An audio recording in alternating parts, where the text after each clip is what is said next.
I'd like to give you an exercise today, dear listener.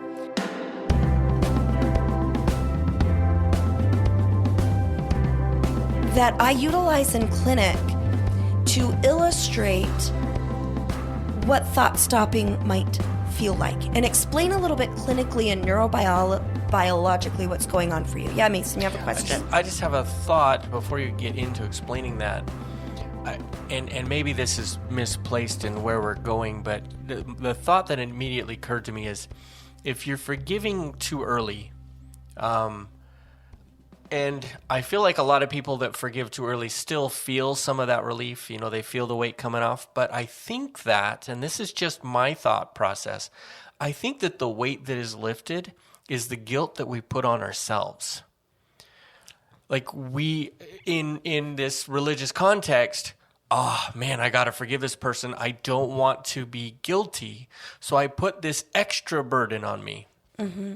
And so when I'm able to forgive, even when it's too early, I haven't healed. And of course, you're going to get to that.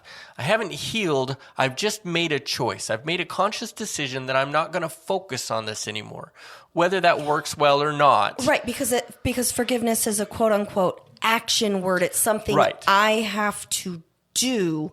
So once I've checked the box, said the words, and I'm focused on forgiving. Right. The guilt then goes away. I don't think that the actual piece of forgiveness really goes away. Right. We kind of have a false sense of that because I don't feel guilty about not forgiving anymore. Inside, I might still feel, and I have a personal experience with this that I might share later on, maybe isn't the best right now, but that idea of feeling like you've forgiven someone, so the guilt of not forgiving is swept away, at least at that moment. But later on, something else comes up that brings it back, and I start to feel some of that again. But because it doesn't come on all suddenly, I don't really feel the weight coming back on me. Right. And I love that idea. I want to rephrase it this way, is that the pressure to do what I'm supposed to do for God is gone. Yes. But what's left? The pain still of having been hurt. Right. We still have the worry. We're still having the anxiety. We're still having that. But it turns into something else. Yep. It turns into resentment. Mm. Yeah.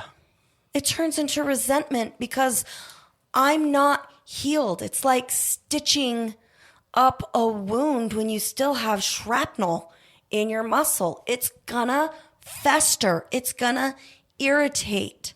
You have to remove the antagonizing foreign body and allow the musculature and the ligamature and everything to, those fibers to reconnect. And will you have a scar? Yeah. And unless you've got some sort of serious brain injury, when I say, hey, how'd you get that scar? You're going to be like, oh, yeah, an IED went off and I took a piece of shrapnel to my thigh, whatever. You can tell that we're military-related people. Post-military here. Yes. Right. There might still be a scar, but you can acknowledge I can walk okay, and it might look a little ugly when I look at it, or, I'm going to tattoo it so it looks really beautiful now. Right. I've seen some really cool tattoos that cover scars up. Oh, yeah. Yeah. Wonderful art. Yeah. Is what I see. But if it's healed correctly, the severity of the long-term effect of that injury is usually less. Yep. Yeah, absolutely. And of course that analogy is limited because there are certain things like, if you get your leg blown off, of course you're going to still walk with a limp. But if things heal correctly, you can move on in your life with a lot more ease. Yeah. So I would say, how do I know if I'm feeling better because I've checked a box and my brain says, okay, I'm good? Or I'm feeling better because my body has actually released the burden that it's been holding on to?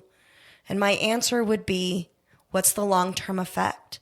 Yeah. Because if there's resentment, you have an unhealed, festering emotional wound that needs to be addressed for true healing to occur.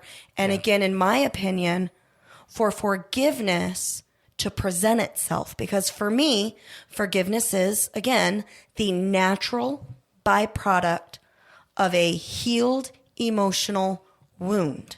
It sounds almost like you're saying that forgiveness is the gift that you receive for having healed from a situation. I mean, you could word it that way if that works for you. I like to look at it as forgiveness is the symptom that I know I'm doing okay now. Yeah. So for me, it's a symptom or the absence of a symptom. You know, when you're sick and you have a fever, yay, when the fever is gone. Well, what does no fever mean? Well, it means my body has fought off the infection appropriately. Yeah, at least for the moment. Yeah. Right, and so prolonged peace about the situation. Forgiveness is the symptom that lets you know that you're healing. That you're healed. Yeah. All right, so let's come back to this forgiveness, this idea of I have to do it. It's what God expects me to do. If I don't do it, I'm sinning. So I'm going to skip over addressing the underlying issue and healing the underlying issue so that I can check off the box. I forgave you. Now I got to work on the forgetting part. And what we end up doing is thought stopping or minimizing our pain. We also end up minimizing other people's pain, and we take away the perpetrator's need for accountability oftentimes. Yes. The ignoring that something is there. And so I want to give this analogy about the pink elephants. So my question for you that I gave you the answer for at the beginning of the podcast is how many times today have you thought about pink elephants? Mason, how many times today have you thought about pink elephants? You know, this is a funny one because usually I know the way where this is going to go because we've talked about it several times, but I don't actually usually think of a pink elephant, and I'm not sure why. I think it's because I don't have much imagination. But the answer is, until you and I started talking, I hadn't thought about pink elephants at all. So maybe 2 or 3 times or 5 times because it's Sarah, so she's repeated it like a million times, whatever. A few times the thought has now come up for me. Right. So I'm looking at my recording. So this has been going on for 31 minutes. So for the last 31 minutes, I've thought about pink elephants maybe a handful of times. Mm-hmm. Okay. So Mason. But before that, I hadn't thought of pink elephants. So Mason, when I ask you to think about them, so if you're not thinking about them, think about them now, dang it. Okay. Everybody, Mason, close your eyes, focus, unless you're driving. Right. Or running or whatever. Eyes open. Don't close your eyes unless you want to. So Mason, when I ask you to think about pink elephants, what images come to mind for you? Pink elephants on parade. Fantasia. I think that's the first time. That's the only time I can Fantasia, think of. the Disney movie. For me, it's Dumbo, the Disney movie with pink elephants on parade. Absolutely. Okay. And so what, and to our listeners, please answer this question. Your answers are going to be different than ours, and that's good. There's no right or wrong answer. Everybody has a different experience to any of this. Right. Yeah. So Mason, what smells come to mind for you? I don't get any smells. Again, I don't have much of an imagination. Okay, well, what might the pink elephant scene in Disney smell like? Maybe I would think peanuts. Okay. Peanuts would come to mind. Oh, look, that imagination's... Poop might come to mind. Mud. Popcorn. Because the elephants, for me, are mostly attached to the circus or movies like The Jungle Book or things like that. Okay.